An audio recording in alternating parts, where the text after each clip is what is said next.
From the hills of the just Plateau, Nigeria, comes the cry for the rebirth of a new Africa to stop Afrophobia.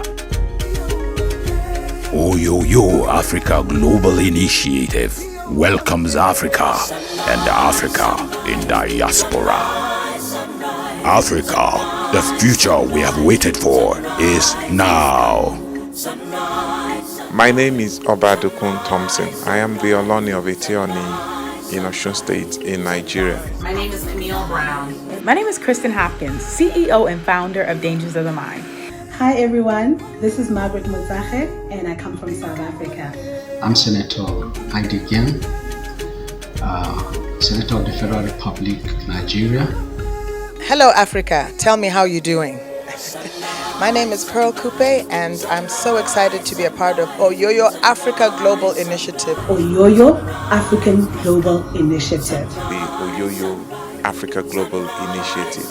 I encourage all of you, let's support the Oyagi initiative. Let's get behind them as they bring this conference, seminars, workshops, and the people of Africa together so we can make a better world and we win together.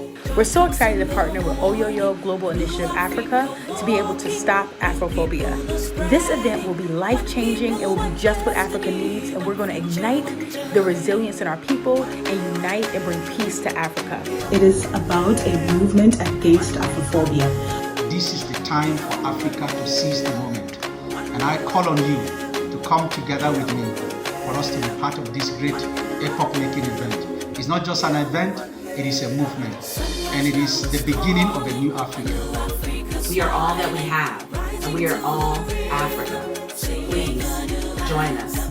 Arise, unite, and stop xenophobia. To be coming up in Nigeria shortly, and we need to come together to support whatever they're doing to bring Africa together. I will be in Abuja on the 13th and the 14th of December.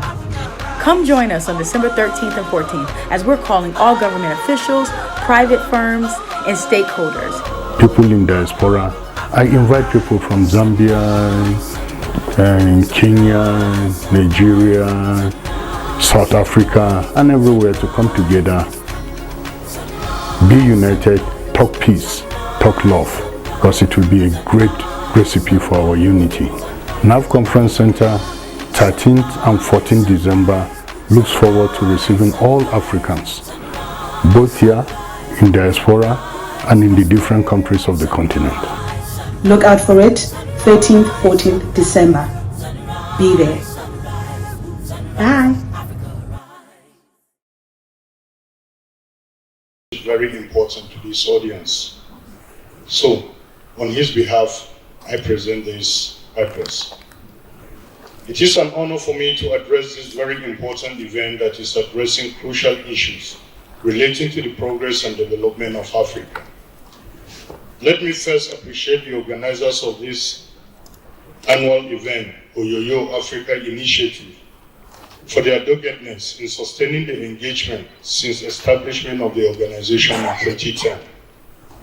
Oyoyo Africa Global Initiative, in the general understanding of the word Oyoyo, means welcoming a new Africa in a global perspective. It is not a cheap dream, but the resilience of the initiators.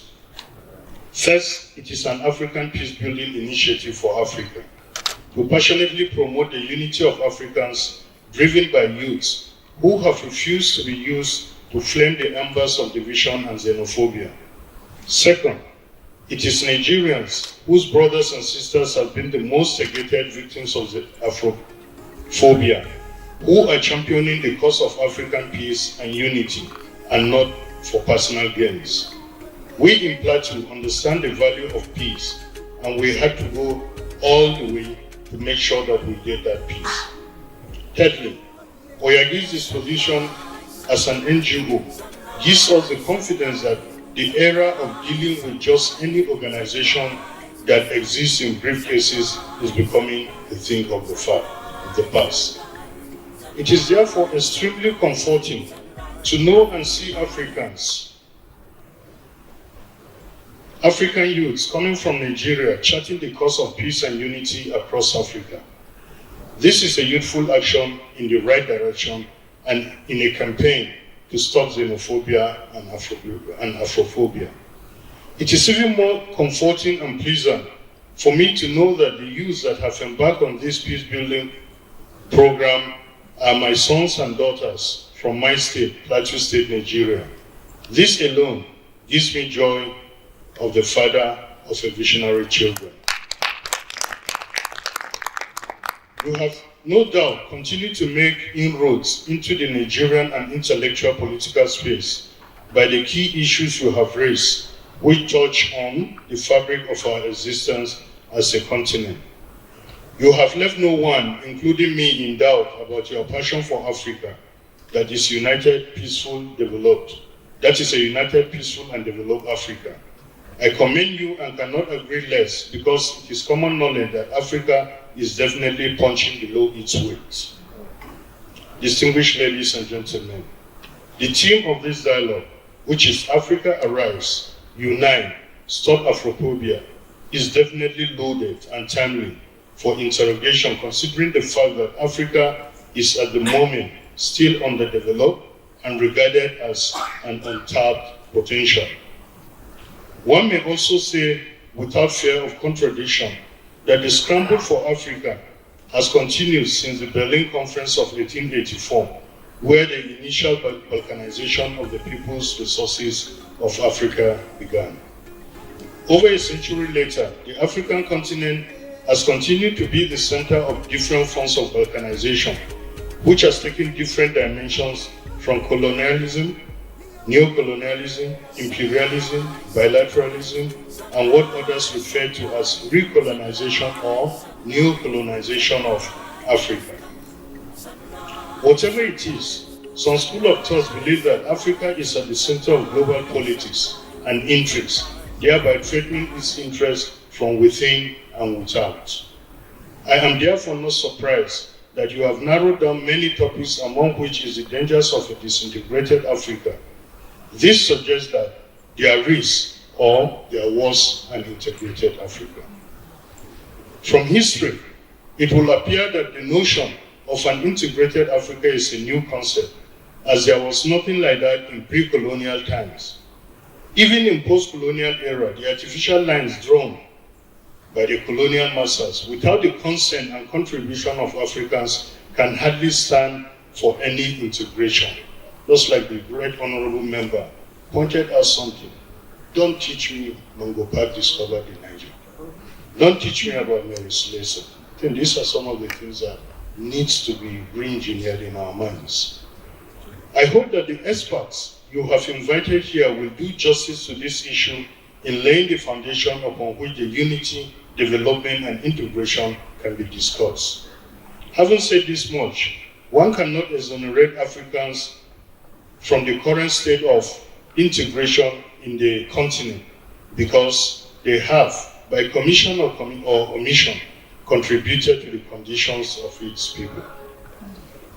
Whatever the colonial history and its dark sides, we need to take responsibility for the roles our leaders and indeed the followership has played in bringing us to where we are today, and this is to a large extent.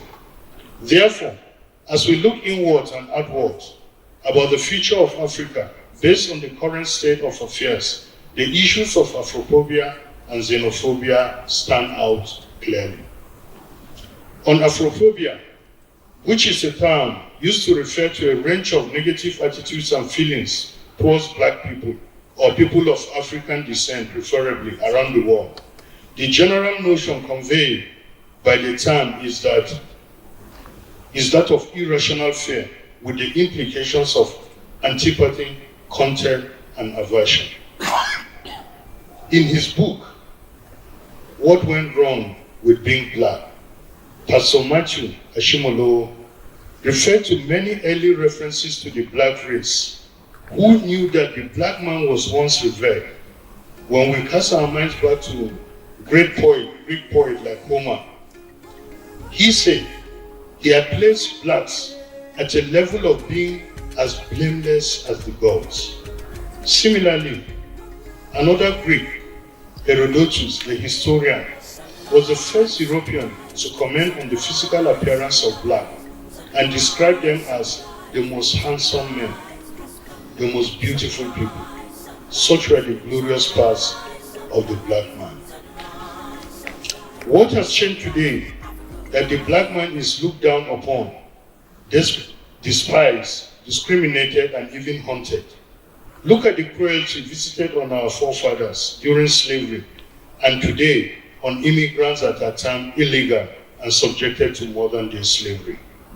Perhaps the propositions of people who came many years later, like the European philosophers, Immanuel Kant made this statement that the Negroes of Africa has received from nature no intelligence that rises above the foolish. Very pathetically ignorant statement. Now, this narrative may have been the oxygen that fueled slavery, colonialism, neocolonialism, and other discriminatory practices that are still in place and taking different dimensions today. Again, Ashimolu had said, today, the state of black person globally has become paramount, and it has been observed that whatever black people are, whether in Australia, among the Aborigines, in Africa, Europe, Latin America, Caribbean, North America, the race seem to belong at the bottom of the pile or at the bottom of the pyramid, economically, socially, physically, mentally, etc. It makes one to ask several questions. Why do we seem to fail even where we are in the majority? What are responsible for these 2,000 years of black backwardness? Have blacks always been this way? Why is there such a gap between white-dominated and black-dominated nations? Is the black man victimized? And is he a victim of his own circumstances, pathologies, and other opinions? I can see Afrophobia, therefore, has a fatal field to germinate and grow from all this scenario. And ladies and gentlemen, as we ask ourselves all this series of questions, it is obvious that we have to sit down and think amongst ourselves. Just like I had said in the opening remarks, that the challenges being taken up by the youth is very important and is worth commending. We have experienced it, and I appreciate the last speaker who had brought all these things into sharp focus. And it is food for thought for us. And I hope that we will digest it and let it resonate all over Africa. Distinguished participants, you have a great task before you to unravel the complex issue of African unity, development, and cohesion in this special conference. Let me state that Oyagi has not only made us proud, but Nigeria and Africa at large. I have no doubt that you will be able to achieve your set objectives, going by the caliber of experts you have assembled here. Our involvement and support in this initiative should never be regrettable. I believe all African hands must be on deck, joining this group or this initiative in welcoming a renewed Africa adorned with peace, love, and harmony. Ladies and gentlemen, our distinguished guests, may I finally and once again heartily welcome you and wish you very fruitful deliberation. Thank you very much. Africa, the future we have waited for is now.